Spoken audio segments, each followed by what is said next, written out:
Hello friends, नमस्कार। Welcome to my channel. बहुत बहुत स्वागत है आप लोगों का हमारे चैनल एजुकेशनल एकेडमी पे। तो चलिए स्टार्ट करते हैं आज का सेशन। ठीक है, आज का हमारा पहला क्वेश्चन है कि बलदेव खटीक किसकी कविता है। ठीक है, और जो लोग अभी तक सेशन को नहीं शेयर करे हैं जल्दी से शेयर कर दें। ठीक है, और जो लोग चैनल को सब्सक्राइब नहीं करे हैं सब्सक्राइब कर लें। ठीक है, तो आज का हमारा पहला क्वेश्चन कि बलदेव खटीक किसकी कविता है। ठीक है, धूर्मिल की, लीलाधर जगोड़ी की, बलदेव वंशी की, या फिर इनमें से किसी की नहीं। तो ये बलदेव खटीक जो कविता है वो किसकी है। तो बलदेव खटीक खटीक जो कविता है वो है लीलाधर जगोड़ी की। किसकी है? लीलाधर जगोड़ी की है। नेक्स्ट देख लेते हैं। नेक्स्ट है कि नौकर की कमीज के लेखक हैं। ठीक है, नौकर की कमीज के लेखक कौन है? असगर बजावत हैं, विनोद कुमार शुक्ल हैं, या फिर भगवान दास मोरवाल हैं, या फिर मृदुला गर्ग हैं। तो यहाँ पर इसका राइट आंसर हो जाएगा option number B, Vinod Kumar Shukla की ये रचना है नौकर की कमीज। नेक्स्ट देख लेते हैं। नेक्स्ट है कि संदर्भ के लेखक हैं। ठीक है, संदर्भ के लेखक कौन है? डॉक्टर विनय है, दूधनाथ सिंह है, श्री राम वर्मा है, या फिर इनमें से कोई नहीं है। तो यहाँ पर संदर्भ के जो लेखक हैं वो हैं डॉक्टर विनय। डॉक्टर विनय की ये रचना है। नेक्स्ट क्वेश्चन देख लेते हैं। और जो लोग अभी तक सेशन को नहीं शेयर करे हैं शेयर कर दीजिए। ठीक है, नेक्स्ट क्वेश्चन देख लेते हैं। मोचीराम तथा पटकथा के लेखक हैं। ठीक है, मोचीराम तथा पटकथा के लेखक कौन है? ठीक है, तो यहाँ पर थोड़ा सा स्क्रॉल करना पड़ेगा। ठीक है, थोड़ा सा छोटा करते हैं इसको। तो यहाँ पर मोचीराम तथा पटकथा के लेखक, ठीक है, तो क्या चंद्रकांता देवतले हैं? चंद्रकांत देवतले, या फिर धूर्मिल, या फिर बलदेव वंशी, या फिर इनमें से कोई नहीं। तो यहाँ पर इसका जो राइट आंसर है वो है धूर्मिल। धूर्मिल की ये रचना है। नेक्स्ट क्वेश्चन देख लेते हैं। नेक्स्ट है कि समाधि लेख के लेखक हैं। ठीक है, समाधि लेख के लेखक कौन है? तो समाधि लेख के लेखक कौन है? श्री राम वर्मा है, श्रीकांत वर्मा है, या फिर दूधनाथ सिंह है, या फिर इनमें से कोई नहीं है। तो यहाँ पर इसके लेखक कौन है? तो श्रीकांत वर्मा है। और DSSB के लिए भी ये जो क्लास है बहुत ही इम्पोर्टेंट है। यहाँ पर देखिए नेक्स्ट क्वेश्चन है कि शेखर जोशी की रचना है माकान हत्यारे कोसी का घटवार, या फिर इनमें से कोई नहीं। तो शेखर जोशी की जो रचना है वो है कोसी का घटवार। ठीक है, कोसी का घटवार है, यह एक इनकी क्या है? कहानी है। ठीक है, क्या है? इनकी कहानी है। नेक्स्ट क्वेश्चन देख लेते हैं। नेक्स्ट है कि प्रयाग रामागमन के लेखक हैं। प्रयाग रामागमन के लेखक कौन है? बालकृष्ण भट्ट हैं, प्रताप नारायण मिश्र हैं, या फिर प्रेमधन है, या फिर इनमें से कोई नहीं है। तो यहाँ पर इसका राइट आंसर हो जाएगा हमारा ऑप्शन नंबर सी। ये प्रेमधन की क्या है? ये प्रेमधन की रचना है प्रयाग रामागमन। नेक्स्ट क्वेश्चन देख लेते हैं। नेक्स्ट है मधुमालती के रचनाकार हैं। ठीक है, मधुमालती, ये क्वेश्चन बार बार प्रैक्टिस में क्यों आता है? क्योंकि ये बहुत ज़्यादा पूछा जाता है। तो यहाँ पर ये मंझन की रचना है मधुमालती। नेक्स्ट क्वेश्चन देख लेते हैं। नेक्स्ट है हमारा कि एक सेकंड। नेक्स्ट क्वेश्चन है कि शाहजहां के प्रवर्तक हैं। ठीक है, मोस्ट इंपोर्टेंट ये क्वेश्चन है। शाहजहां के प्रवर्तक कौन है? सरप्पा है, लाइपा है, या फिर यहाँ लुइपा होना चाहिए, लाइपा नहीं होता है, लुइपा है, या फिर कड़प्पा है। ठीक है, तो यहाँ पर इसका राइट आंसर हो जाएगा ऑप्शन नंबर ए हो जाएगा, सरप्पा है। नेक्स्ट क्वेश्चन देख लेते हैं। नेक्स्ट है कि आत्मजयी के लेखक हैं। ठीक है, आत्मजयी किसकी रचना है? तो आत्मजयी कुंवर नारायण की रचना है। नेक्स्ट क्वेश्चन देख लेते हैं। नेक्स्ट है कि ठंडा लोहा के रचनाकार हैं। ठीक है, ठंडा लोहा किसका है? गिरिजा कुमार माथुर का, धर्मवीर भारती का, दुष्यंत कुमार का, या फिर जैनेन्द्र का। तो ठंडा लोहा जो है ये है धर्मवीर भारती की रचना है। नेक्स्ट क्वेश्चन देख लेते हैं। नेक्स्ट है किसान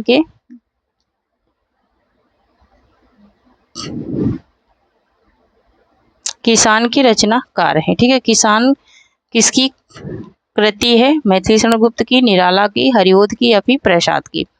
तो किसान जो है ये रचना किसकी है? ये है मैथिली शरण गुप्त की रचना है किसान।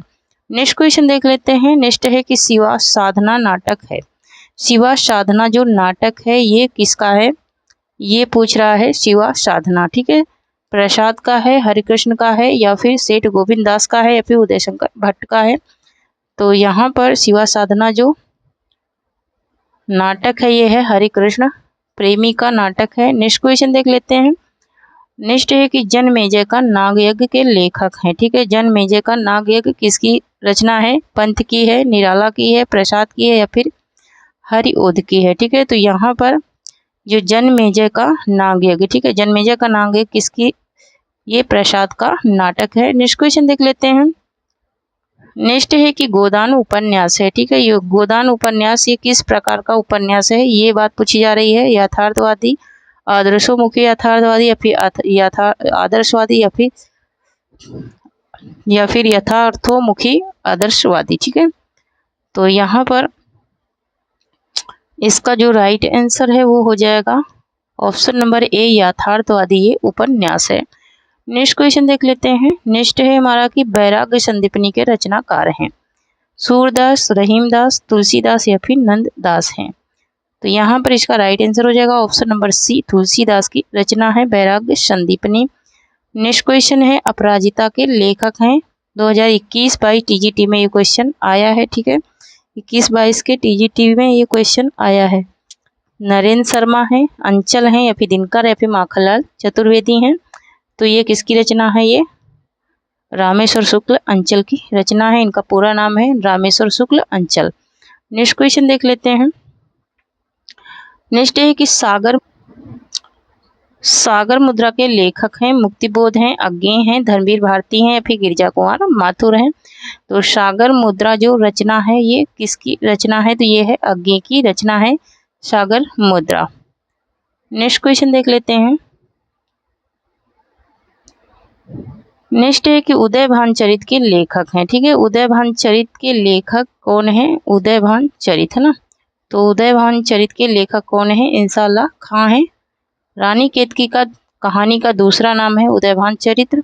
नेक्स्ट क्वेश्चन है कि आधा गांव उपन्यास है। कृष्णा सोबती का, रेणु का, राही मासूम रजा का या फिर भगवती चरण वर्मा का। तो ये जो आधा गांव जो उपन्यास है ये राही मासूम रजा का उपन्यास है। ठीक है, इसमें किस गांव का वर्णन किया गया है? कई बार मैंने बताया है, तो आप लोग कमेंट में ये बता देना।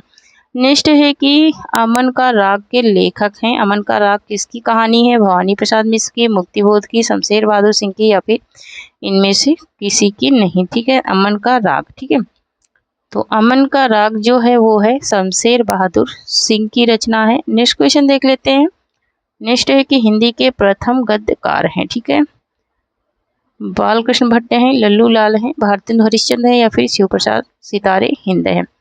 तो जो प्रथम गद्यकार हैं हिंदी के वो हैं लल्लू लाल। ठीक है, कौन है? लल्लू लाल हैं प्रथम गद्यकार। नेक्स्ट क्वेश्चन देख लेते हैं। नेक्स्ट है कि कलाधर उपनाम से कविता लिखते थे भगवती चरण वर्मा, जयशंकर प्रसाद, मैथिली शरण गुप्त या फिर माखनलाल चतुर्वेदी। तो जयशंकर प्रसाद लिखते थे कला उपनाम से कविताएं। ठीक है, कौन लिखता था? तो जयशंकर प्रसाद लिखते थे। नेक्स्ट क्वेश्चन देख लेते हैं। नेक्स्ट है कि रूपाण के संपादक हैं। रूपाण के संपादक कौन है? पंत हैं, प्रसाद हैं, निराला हैं या फिर हरिओध हैं। तो यहाँ पर इसका राइट आंसर हो जाएगा हमारा क्या? ऑप्शन नंबर ए हो जाएगा, ये पंत थे इसके संपादक। नेक्स्ट क्वेश्चन है कि हिंदी साहित्य के इतिहास लेखन की परंपरा का सूत्रपात किसने किया? ठीक है, इतिहास लेखन की परंपरा का सूत्रपात पूछ रहा है। तो यहाँ पर जॉर्ज गियर्सन, ग्रासा तासी या फिर रामचंद्र शुक्ल या फिर मिश्र बंधु ने। तो ग्रासा तासी ने सर्वप्रथम इतिहास लेखन की परंपरा का सूत्रपात किया था। नेक्स्ट है कि माटी की मूर्ति की विधा है। माटी की मूर्ति किस विधा की रचना है? संस्मरण है, रेखा चित्र है, जीवनी है या फिर आत्मकथा है। तो माटी की मूर्ति ये रामवृक्ष बेनीपुरी की रचना है। यह क्या है? यह एक क्या है? संस्मरण है। ठीक है, नेक्स्ट क्वेश्चन देख लेते हैं। नेक्स्ट है कि हिंदी का पहला समाचार पत्र कौन सा था? पहला समाचार पत्र तो हिंदी का पहला समाचार पत्र कौन सा था? ठीक है, तो पहला समाचार पत्र था उदंत मातंग जो कि 1826 में प्रकाशित हुआ था। नेक्स्ट क्वेश्चन देख लेते हैं। नेक्स्ट है कि आचार्य रामचंद्र शुक्ल ने किसे हिंदी का पहला उपन्यास माना है? ठीक है, हिंदी का पहला उपन्यास किसको? आचार्य रामचंद्र शुक्ल ने हिंदी का जो पहला उपन्यास माना है वो माना है परीक्षा गुरु को। किसको? परीक्षा गुरु को। यहाँ देवरानी जेठानी की कहानी भी क्या है? उपन्यास है। भाग्यवती भी उपन्यास है, न्यूतन ब्रह्मचारी भी उपन्यास है। ये बालकृष्ण भट्ट का है, ये किशोरीलाल गोस्वामी का है। ठीक है, नेक्स्ट देख लेते हैं। नेक्स्ट है कि बिहारी सतसई, एक सेकंड,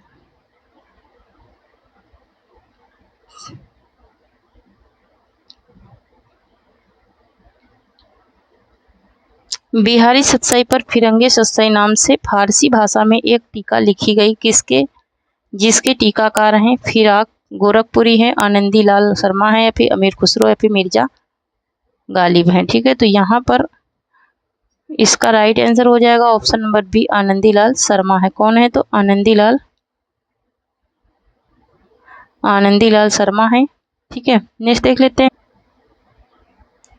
नेक्स्ट एक 84 वैष्णव की वार्ता और 200 वैष्णव की 52 वैष्णव की वार्ता मूल रूप से है। ठीक है, जीवन वृत्त है, कथा कहानी, या फिर आत्मकथा, या फिर निबंध है। ये किस विधा की रचना है, ये गोरखनाथ की रचना है। और ये पूछ रहा किस विधा की, तो ये है कि जीवन वृत्त है।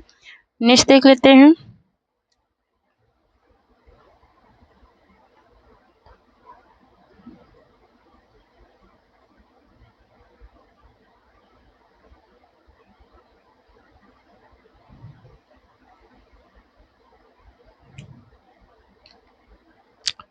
नेक्स्ट है कि महावीर प्रसाद द्विवेदी ने सरस्वती के संपादन का उत्तराधिकारी अपने पश्चात किससे सौंपा था। ठीक है, तो इन्होंने अपने बाद किसको सौंपा था, ये बात पूछी जा रही है। तो इन्होंने सौंपा था जगदम्ब, एक सेकंड, किसको सौंपा था इन्होंने,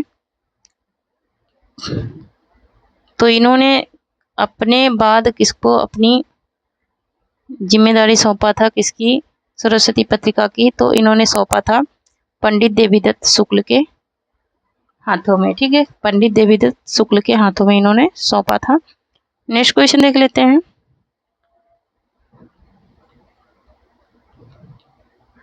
नेक्स्ट है केशव कही न जा कही कहिए, यह प्रसिद्ध पद किस काव्य कृति से उद्गृत है, तो ये किससे उद्गृत है, ये विनय पत्रिका से उद्गृत है। ठीक है, कहाँ से, विनय पत्रिका से। नेक्स्ट क्वेश्चन देख लेते हैं। नेक्स्ट है कि कवि धूर्मिल का पूरा नाम था, तो कवि धूर्मिल का पूरा नाम क्या था, सुदामा पांडे था। नेक्स्ट क्वेश्चन देख लेते हैं। नेक्स्ट है कि इनमें से कौन ललित निबंधकार नहीं है। ठीक है, ललित निबंधकार कौन कवि नहीं है, तो यहाँ पर रामचंद्र शुक्ल जो है ये ललित निबंधकार नहीं है। नेक्स्ट क्वेश्चन देख लेते हैं। नेक्स्ट है कि तीसरी कसम फिल्म किस लेखक की कहानी पर बनाई गई। ठीक है, तीसरी कसम फिल्म किस लेखक की कहानी पर बनाई गई है, तो यहाँ पर प्रेमचंद हरिचरण रेणु, या फिर चंद्र शर्मा गुलेरी, या फिर जैनेन्द्र कुमार, है ना। तो तीसरी कसम जो फिल्म बनी थी वो बनी थी किस लेखक की, हरिचरण रेणु की कहानी पर। नेक्स्ट क्वेश्चन देख लेते हैं। नेक्स्ट है कि वामन दास इनमें से किस उपन्यास का पात्र है, मोस्ट इम्पोर्टेंट है, तो ये महिला आंचल का पात्र है। नेक्स्ट क्वेश्चन देख लेते हैं। क्या भूलूं क्या याद करूं किसकी आत्मकथा है, तो ये हरिवंश राय बच्चन की आत्मकथा है। क्या भूलूं क्या याद करूं, ये 4 भागों में। ठीक है, कितने भागों में है, 4 भागों में ये है। नेक्स्ट क्वेश्चन है कि रामधारी सिंह दिनकर को किस कृति पर ज्ञानपीठ पुरस्कार प्राप्त हुआ था, तो रामधारी सिंह दिनकर को उर्वशी पर ज्ञानपीठ पुरस्कार प्राप्त हुआ था। मैंने ज्ञानपीठ पुरस्कार की पूरी लिस्ट टेलीग्राम चैनल पे सेंड कर दी है। ठीक है, तो वहां से भी देख सकते हैं या फिर PDF डाउनलोड कर सकते हैं। नेक्स्ट है कि बालकृष्ण भट्ट की आत्मकथा है। ठीक है, बालकृष्ण भट्ट की आत्मकथा कौन सी है, तो ये एक उपन्यास, क्या है, एक उपन्यास इनकी क्या है, बालकृष्ण भट्ट की आत्मकथा है। ठीक है, नेक्स्ट क्वेश्चन है कि कवि वचन सुधा थी, कवि वचन सुधा जो थी वो क्या थी, तो कवि वचन सुधा जो थी वो थी एक पत्रिका, भारतेंदु हरिश्चंद्र की यह एक पत्रिका है। नेक्स्ट क्वेश्चन देख लेते हैं। नेक्स्ट है कि महावीर प्रसाद द्विवेदी ने सरस्वती पत्रिका का संपादन शुरू किया था, तो इन्होंने सरस्वती पत्रिका का संपादन शुरू किया था सन 1903 ईस्वी से। नेक्स्ट क्वेश्चन देख लेते हैं। नेक्स्ट है कि सूची 1 को सूची 2 को सुमेलित कीजिए और नीचे दिए गए कोट्स में से सही विकल्प चुनिए। ठीक है, तो एक तरफ लेखक है और दूसरी तरफ उनकी रचनाएं हैं, तो यहाँ पर इसको क्या करना है, सुमेल करना है। ठीक है, तो देख लेते हैं, थोड़ा सा स्क्रॉल करना ही पड़ेगा।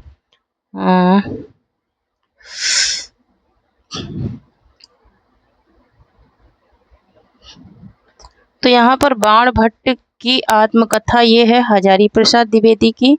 शेखर एक जीवनी ये है अज्ञे का। आधे अधूरे है ये किसका है, आधे अधूरे मोहन राकेश का है। संस्कृति के 4 अध्याय रामधारी सिंह दिनकर का है। तो 4 1 क्या हो जाएगा, 4 1 2 3 है ना। देख लेते हैं 4 1 2 3 किस कूट में है। ठीक है, तो 4 1 2 3 ऑप्शन नंबर डी में है। ठीक है, किस में है, ऑप्शन नंबर डी में है। ऑप्शन नंबर डी यहाँ पर क्या हो जाएगा, राइट हो जाएगा। नेक्स्ट है प्रेमचंद की अंतिम कहानी थी। प्रेमचंद की जो अंतिम कहानी थी वो कौन सी थी, तो प्रेमचंद की अंतिम कहानी है कफन।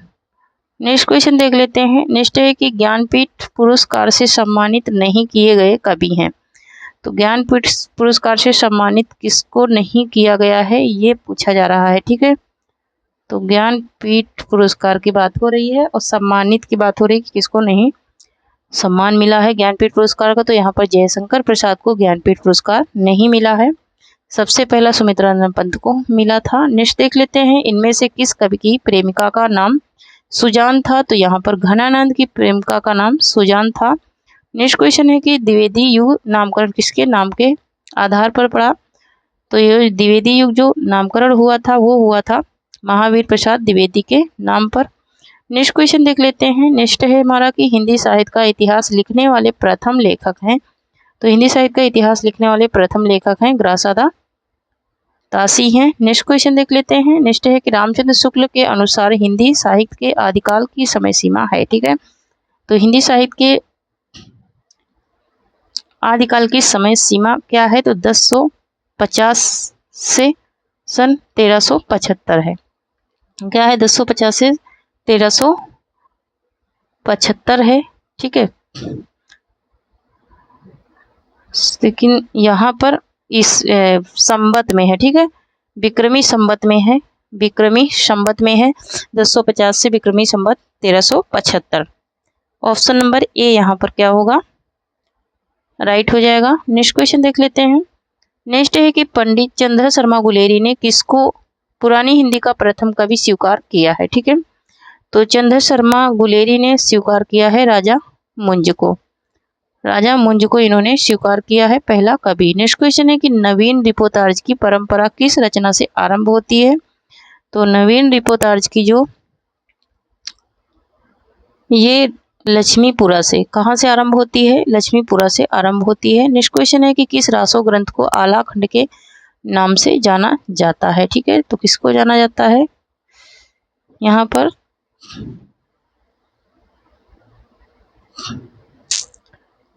पर जगनिक का परमाल रासो जो है ये आला खंड के नाम से जाना जाता है। नेक्स्ट है कि गूंगे का गुड़ मुहावरे का अर्थ है। गूंगे का गुड़ मुहावरे का क्या अर्थ है, ये पूछ रहा है। तो यहाँ पर अव्यक्त अनुभव क्या हो जाएगा, अव्यक्त अनुभव हो जाएगा। नेक्स्ट क्वेश्चन देख लेते हैं। नेक्स्ट एक निम्नलिखित में से अष्टछाप के अंतर्गत न पढ़ने वाले कवि का नाम है। तो अष्टछाप के अंतर्गत कौन सा कवि नहीं आता है, तो यहाँ पर ऑप्शन नंबर बी राइट हो जाएगा। सुंदरदास अष्टछाप के अंतर्गत नहीं आते हैं। नेक्स्ट क्वेश्चन देख लेते हैं। नेक्स्ट है कि खड़ी बोली हिंदी का प्रथम महाकाव्य है। तो खड़ी बोली हिंदी का जो प्रथम महाकाव्य है वो है प्रिय प्रवास। नेक्स्ट क्वेश्चन देख लेते हैं। नेक्स्ट है कि किस काव्य कृति पर अज्ञे को ज्ञानपीठ पुरस्कार प्राप्त हुआ था। ठीक है, तो इनको जो ज्ञानपीठ पुरस्कार मिला था वो किस कृति पर मिला था। ठीक है, तो यहाँ पर इनको जो ज्ञानपीठ पुरस्कार मिला है वो मिला है कितनी नावों में कितनी बार पर ज्ञानपीठ मिला है, और आंगन के पार द्वार पर क्या मिला है, साहित्य अकादमी मिला है। क्या मिला है, साहित्य अकादमी इनको मिला है। नेक्स्ट क्वेश्चन देख लेते हैं। नेक्स्ट है कि निम्नलिखित में से किस कवि ने सिर्फ अवधी भाषा में ही रचना की। ठीक है, कौन से कवि ऐसे हैं जिसने अवधी भाषा में ही रचना की, तो जैसी ऐसे कवि हैं जिन्होंने अवधि में ही रचना की है। नेक्स्ट है कि अधिकांश साहित्यकारों के अनुसार हिंदी के प्रथम कवि हैं। तो ज़्यादातर कवियों ने किसको माना है हिंदी का प्रथम कवि, ठीक है, तो सरहद पाद को ही माना है, सबसे ज़्यादा सरप्पा को ही माना गया है हिंदी का प्रथम कवि। नेक्स्ट क्वेश्चन देख लेते हैं। नेक्स्ट है खड़ी बोली हिंदी में सर्वप्रथम रचना करने वाले कवि का नाम है, ठीक है। तो हिंदी खड़ी बोली में सबसे पहले रचना किसने की थी? अमीर खुसरो ने किया था सबसे पहले रचना। नेक्स्ट क्वेश्चन देख लेते हैं। नेक्स्ट है कि जब उपमेय में उपमान की संभावना प्रकट की जाए तब होता है। तो उपमेय में जब उपमान की संभावना प्रकट की जाती है तो उत्प्रेक्षा अलंकार होता है। नेक्स्ट क्वेश्चन देख लेते हैं कि प्रत्येक में 4 शब्द दिए गए हैं, जिनमें से 3 अनेकार्थी शब्द की श्रेणी में आते हैं। जो शब्द इस श्रेणी में नहीं आता है वही आपका उत्तर है ना। तो यहाँ पर इसका उत्तर छांटना है। तो यहाँ पर जो है अनेकार्थी शब्द दिया है, तो यहाँ पर ब्राह्मण जो है ये अनेकार्थी शब्द में नहीं आएगा। नेक्स्ट क्वेश्चन देख लेते हैं। नेक्स्ट है कि इस प्रश्न में एक वाक्य दिया गया है जिसमें त्रुटि है। इसके नीचे 4 विकल्प दिए गए हैं जिसमें एक सही है। सही विकल्प चुनिए, है ना। तो एक वाक्य दिया गया है उसमें एक अशुद्ध है, उसको सही चुनना है, ठीक है। तो यहाँ पर जो मिठाइयाँ पसंद हो आप खा लो, ना। तो यहाँ पर देखते हैं कौन सा वाक्य क्या है, अशुद्ध है, ठीक है। जो मिठाई पसंद है हो आप खा लो, जो मिठाई पसंद हो तुम खा लो, जो मिठाइयाँ पसंद हो तुम खा लो, जो मिठाइयाँ पसंद हैं हो उन्हें आप खाइए, ठीक है। तो यहाँ पर कौन सा क्या पूछ रहा है? तो यहाँ पर टूटी वाला पूछ रहा है, ठीक है। यहाँ पर टूटी वाला पूछ रहा है, तो टूटी वाला कौन सा है? ऑप्शन नंबर डी है, ठीक है। ऑप्शन नंबर डी में ही क्या है? टूटियां हैं, ठीक है। नेक्स्ट क्वेश्चन देख लेते हैं। नेक्स्ट है कि आहा आप आ गए, वाक्य में आहा शब्द है, ठीक है। तो वाक्य में आहा शब्द जो है वो है अव्यय। नेक्स्ट क्वेश्चन देख लेते हैं। नेक्स्ट है कि सरसी छंद में होती हैं। सरसी छंद में क्या होता है? नेक्स्ट तो यहाँ पर सरसी छंद में 27 मात्राएं 16-11 पर यति होती है। अंत में क्या होता है? अंत में लघु और गुरु होता है। तो ऑप्शन नंबर डी राइट हो जाएगा। नेक्स्ट क्वेश्चन देख लेते हैं।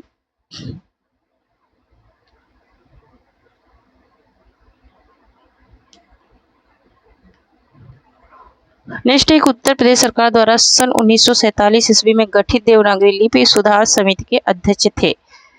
तो सुधार समिति के जो अध्यक्ष थे वो कौन थे? तो वो थे आचार्य नारेंद्र देव थे। नेक्स्ट क्वेश्चन देख लेते हैं।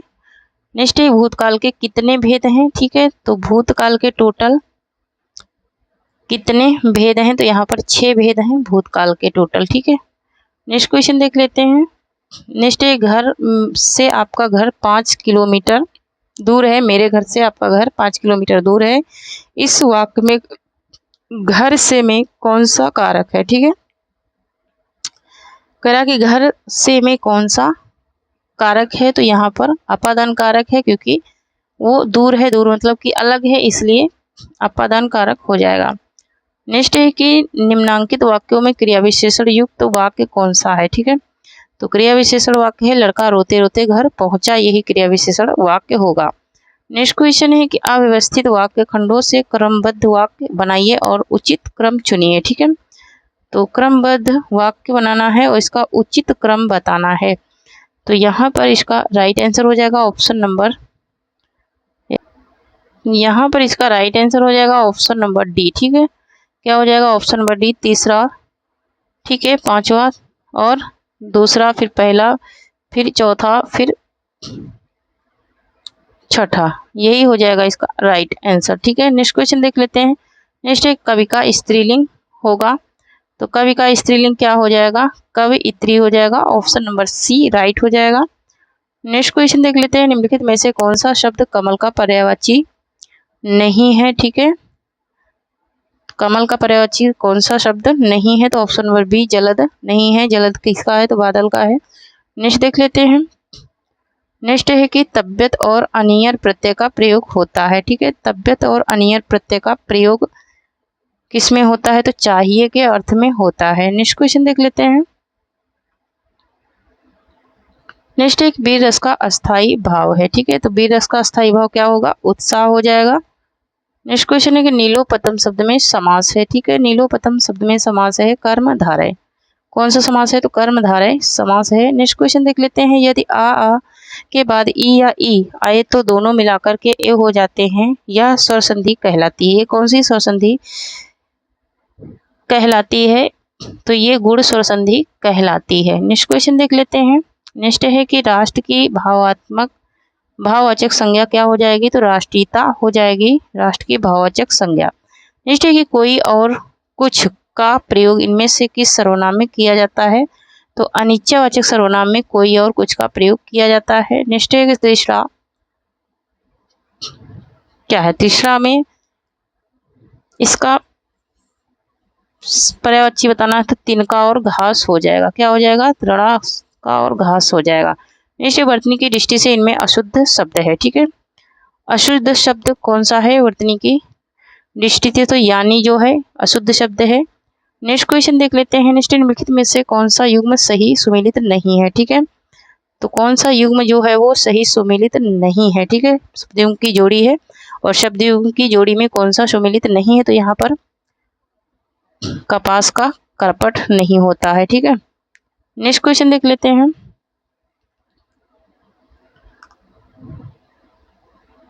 नेक्स्ट निम्नलिखित में से किस शब्द में उपसर्ग है, ठीक है, तो यहाँ पर पराजय में उपसर्ग लगा है, पर उपसर्ग लगा है। नेक्स्ट क्वेश्चन देख लेते हैं। मति शब्द के षष्ठी एक वचन का रूप है, ठीक है, तो मति शब्द बहुत ज्यादा पूछा जाता है, ठीक है, तो मति शब्द का क्या हो जाएगा, मत्या हो जाएगा। क्या हो जाएगा, मत्या हो जाएगा। नेक्स्ट क्वेश्चन देख लेते हैं।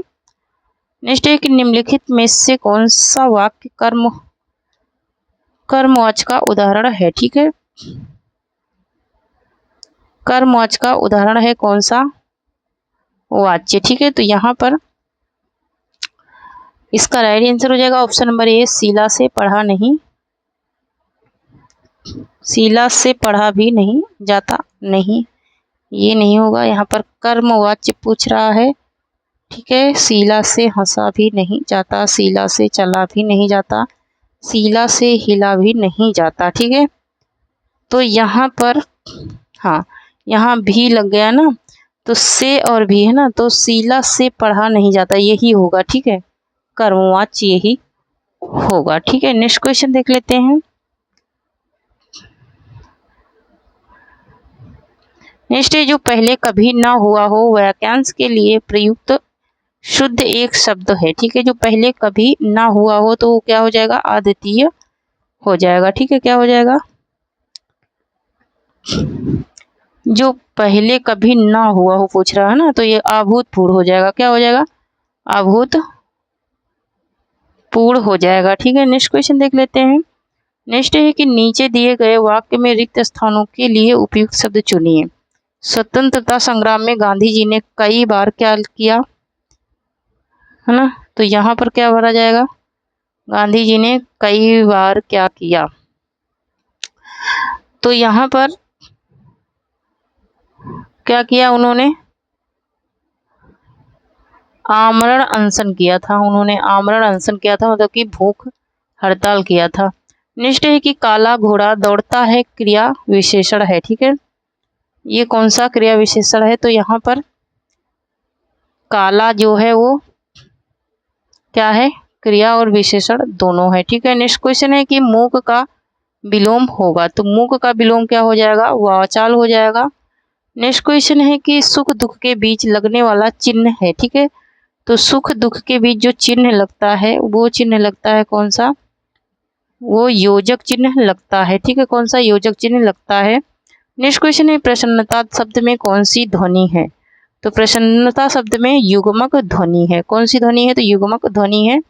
नेक्स्ट क्वेश्चन है कि योगदान में कौन सा समास है, तो योगदान, है ना, योगदान की बात हो रही है कि योगदान में कौन सा समास है, तत्पुरुष समास है, योग के लिए दान, है ना।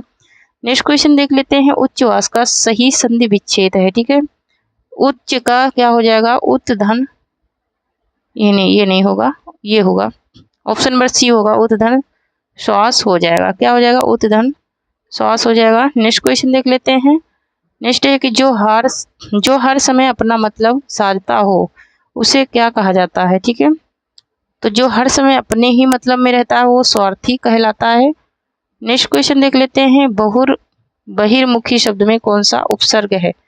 तो बहिर्मुखी जो शब्द है उसमें बहिर उपसर्ग लगा है। नेक्स्ट क्वेश्चन है, निम्न में से कौन सा वाक्य मिश्र वाक्य का नहीं है। ठीक है, कौन सा वाक्य है जो मिश्र वाक्य का उदाहरण नहीं है। तो एक विज्ञान गोष्ठी हुई जिसमें अनेक वक्ता बोले। ठीक है, तो यहाँ पर ऑप्शन नंबर बी जो है वह परिश्रमी ही नहीं वरना ईमानदार भी है। ये मिश्र वाक्य नहीं है क्योंकि यहाँ वरना लगा है, वरना से संयुक्त वाक्य हो जाएगा। नेक्स्ट क्वेश्चन देख लेते हैं।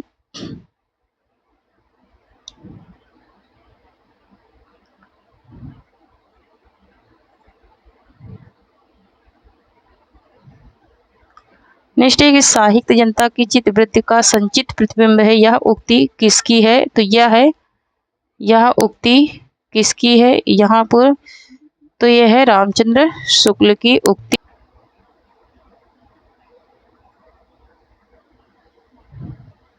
नेक्स्ट क्वेश्चन है कि मर्यादा किस युग की प्रसिद्ध पत्रिका थी। ठीक है, मर्यादा, तो मर्यादा ये किस युग की प्रसिद्ध थी। तो ये मर्यादा जो थी वो थी द्विवेदी युग की प्रसिद्ध पत्रिका थी। नेक्स्ट क्वेश्चन देख लेते हैं। निम्नलिखित काव्य पंक्तियों को उसके रचनाकारों के साथ सुमेलित करना है। ठीक है, एक तरफ इनकी पंक्तियां हैं, दूसरी तरफ क्या है, रचनाकार हैं। तो यहाँ पर देख लेते हैं। यहाँ पर भक्त ही ज्ञान नाही, है ना। तो ये है तुलसी दास की हम राज्य के लिए मरते हैं। ये है मैथिली शरण गुप्त का। उसके बाद ये उपमान मैले हो गए। ये है किसका, ये है बिहारी का, ये है अज्ञे का। और बतरस लालत लाल की मुरलीधर लुका, ये है बिहारी का। ठीक है, तो यहाँ पर देख लेते हैं कौन सा कोट राइट हो जाएगा। तो यहाँ पर ऑप्शन नंबर सी राइट हो जाएगा। 4 3 1 2। ठीक है, नेक्स्ट क्वेश्चन है हमारा कि यहाँ शब्द विलोम का बताना है। तो शब्द विलोम में यहाँ पर कृतज्ञ का विलोम क्या हो जाएगा। तो कृतज्ञ का विलोम हो जाएगा कृतिधन, है ना। संकीर्ण का क्या हो जाएगा। तो संकीर्ण का विलोम हो जाएगा, संकीर्ण का हो जाएगा विकीर्ण। क्या हो जाएगा, विकीर्ण हो जाएगा। नेक्स्ट है यहाँ पर पर्यायवाची बताना है। तो पर्यायवाची मृगधर, मृगधर मतलब क्या होता है, हिरण, है ना। तो यहाँ पर क्या हो जाएगा, शिव हो जाएगा। और पराग का क्या हो जाएगा। तो पराग का हो जाएगा सुगंध, सुगंध हो जाएगा पराग का। तो थैंक यू फ्रेंड्स, आज के लिए इतना ही। तब तक के लिए जय हिंद, जय भारत। और जो लोग टेलीग्राम चैनल से नहीं जुड़े हैं जुड़ जाएं, वहां से PDF आप लोग डाउनलोड कर सकते हैं।